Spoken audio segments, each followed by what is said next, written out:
آج ہم ایک ایسی مقدس ہستی کی کہانی سنیں گے جن کی آمد کا انتظار زمین و آسمان کو تھا، جن کی پیدائش سے دنیا کے اندھیروں میں روشنی پھیل گئی اور جو انسانیت کے لیے آخری نبی اور رہنما بن کر تشریف لائے۔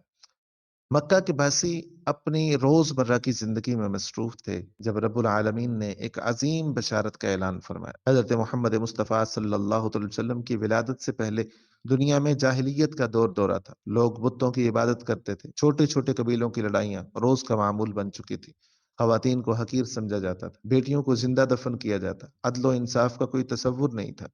لیکن اللہ رب العزت نے اس بگڑے ہوئے معاشرے میں ایک روشنی کی کرن پیدا فرمانے کا فیصلہ کیا۔ حضرت آمینہ حضرت محمد مصطفیٰ صلی اللہ علیہ وسلم کی والدہ ایک پاک باز اور نیک عورت تھی۔ ایک رات آپ نے خواب میں ایک عجیب و غریب منظر دیکھا۔ ایک نورانی ہستی ان کے سامنے آئی اور کہا، اے آمینہ، تمہارے بطن میں ایک عظیم بچہ ہے جو اس دنیا میں رحمت بن کر آئے گا۔ اس کی پیدائش سے دنیا کا نظام بدل جائے گا۔ حضرت آمینہ نے اس خواب کو اپنے سینے میں چھپایا، لیکن وہ جانتی تھی کہ ان کے رحم میں موجود بچہ عام نہیں ہے، بلکہ یہ وہ بچہ ہے جس کی بشارت تورات میں بھی ہے، زبور اور انجیل میں بھی دی گئی ہے۔ قرآن مجید میں سورہ انبیاء میں اللہ تعالیٰ ارشاد فرماتا ہے، وَمَا أَرْسَلْنَاكَ إِلَّا رَحْمَةً لِّلْعَالَمِينَ، اور ہم نے آپ کو دنیا کے لیے، تمام جہانوں کے لیے رحمت بنا کر بھیجا۔ حضرت محمد مصطفیٰ صلی اللہ علیہ وسلم کی پیدائش سے تقریباً 6 ماہ قبل آپ کے والد حضرت عبداللہ رضی اللہ عنہ کا انتقال ہو گیا، اور یہ خاندان کے لیے ایک بہت بڑا صدمہ تھا۔ لیکن حضرت آمینہ رضی اللہ تعالیٰ عنہا نے اس غم کو صبر سے برداشت کیا۔ حضرت عبداللہ رضی اللہ عنہ ایک خوبصورت اور نیک انسان تھے، اور ان کے انتقال کے بعد حضرت آمینہ نے اکیلے ہی اپنے بیٹے کی پرورش کی ذمہ داری اٹھائی۔ جس وقت ربیع الاول شریف کا مہینہ تھا، 12ویں تاریخ تھی، رات کی سیاہی چھٹ رہی تھی اور دن کا اجالا پھیلنے لگا تھا۔ صبح صادق کی سہانی گھڑیاں تھی جب حضرت محمد مصطفیٰ صلی اللہ علیہ وسلم کی ولادت ہوئی۔ روایات میں آتا ہے کہ آپ کی پیدائش کے وقت حضرت آمینہ نے ایک نور دیکھا جو ان کے گھر سے نکل کر دور دور تک پھیل گیا۔ اس نور کی روشنی اتنی زبردست تھی کہ شام کے محلات بھی روشن ہو گئے، اور اس وقت اللہ تعالیٰ نے دنیا کے بڑے بڑے واقعات کو بھی رونما فرمایا۔ ایران کے بادشاہ کے محلات کی 14 برجیں گر گئیں، آتش کدے کی آگ جو ہزاروں سال سے جل رہی تھی وہ بجھ گئی، اور دنیا میں اللہ تعالیٰ کی رحمت کے دروازے کھل گئے۔ اور جب 6 سال کی عمر مبارک تھی آپ کی، تو اس وقت آپ کی والدہ ماجدہ حضرت سیدہ آمینہ رضی اللہ تعالیٰ عنہا کا انتقال ہو گیا۔ اس کے بعد رسول اللہ صلی اللہ علیہ وسلم اپنے دادا جان حضرت عبد المطلب رضی اللہ عنہ کی پرورش میں آ گئے۔ حضرت محمد مصطفیٰ صلی اللہ علیہ وسلم کی پرورش کے لیے اللہ تعالیٰ نے حضرت عبد المطلب کو چنا، جو مکہ کے معزز سردار تھے۔ حضرت عبد المطلب نے آپ کو ہمیشہ اپنے قرب میں رکھا، اور وہ جانتے تھے کہ یہ بچہ خاص ہے، اور اسے بڑی محنت، بڑی محبت اور شفقت کے ساتھ پالا۔ حضرت عبد المطلب آپ کو کعبہ لے جاتے، آپ کے ساتھ وقت گزارتے اور ہمیشہ دعا کرتے کہ اللہ اس بچے کو عظیم مقام عطا فرمائے۔ حضرت عبد المطلب کے دل میں یہ احساس تھا کہ ان کا پوتا دنیا کے لیے ایک عظیم رحمت بنے گا۔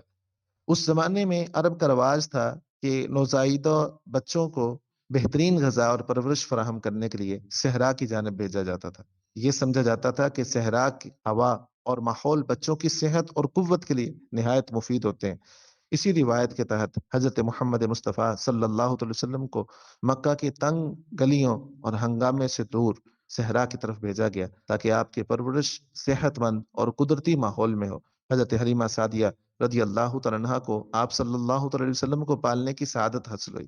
حضرت حلیمہ سعدیہ جو قبیلہ بنو سعد سے تعلق رکھتی تھی، اور وہ بنو حوازن کی ایک شاخ تھا، انہوں نے حضرت محمد مصطفیٰ صلی اللہ علیہ وسلم کو اپنے گھر لے جانے کا فیصلہ کیا۔ حالانکہ ان کے اپنے حالات کچھ زیادہ اچھے نہیں تھے، اور ان کا جو دراز گوشت تھا، گدھا مبارک، وہ سست تھا، اور بکریوں کا دودھ کم۔ لیکن جب حضرت حلیمہ رضی اللہ تعالی عنہا نے آپ کو اپنے ساتھ لے جانے کا ارادہ کیا تو ایک عجیب معجزہ پیش آیا۔ جیسے ہی حضرت حلیمہ اور ان کا قافلہ روانہ ہوا تو ان کے دراز گوش اور ان کی سواری کی رفتار تیز ہو گئی، اور اس کے ساتھ ہی ان کی بکریوں کا دودھ بھی بڑھ گیا، جو پہلے کم تھا اب وافر مقدار میں ملنے لگا۔